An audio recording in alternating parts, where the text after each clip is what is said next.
Il-Partit Nazzjonalista akkuża lill gvern li qed jagħti istruzzjonijiet lill-awtorità tal-IPNR biex issaħħaħ l-interpretazzjonijiet li fi kliemu huma żbaljati u ambigwi billi temenda l-policy dwar il-kontroll tad-disinn ta' żvilupp li fost oħrajn tirregola l-għoli tal-bini mal-pajjiż.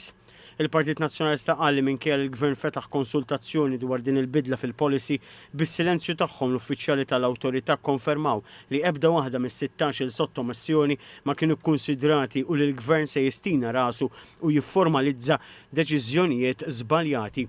Fi stqarrija l-kelliema tal-Partit Nazzjonalista Stanley Zammitu Rebecca Borch qalu li l-emendi proposti fil-policy huma xejnar illa pazzar li se jkomplu jirvinaw lill-pajjiż.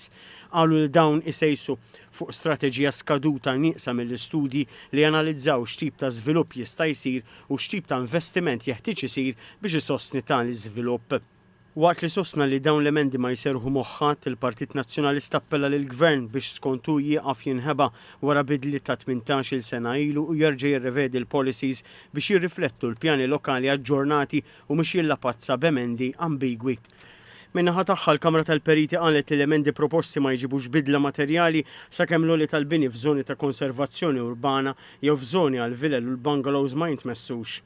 Madankollu saħqet dwar il-bżonn ta' riforma kbira fil-qasam tal-IPNR sabiex dan jersaq lejn il-bżonn ta' master plans komprensivi u riċerkati u mhux policies tal-kontrolli fuq l-iżvilupp.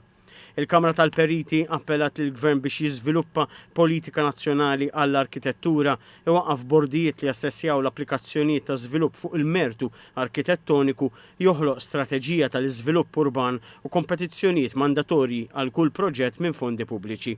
Anka l-Assoċjazzjoni tal-Iżviluppaturi Maltin, MDA, irreaġixxiet għal dawn l-emendi u ċaħdet li dak proposti intensifika l-iżvilupp.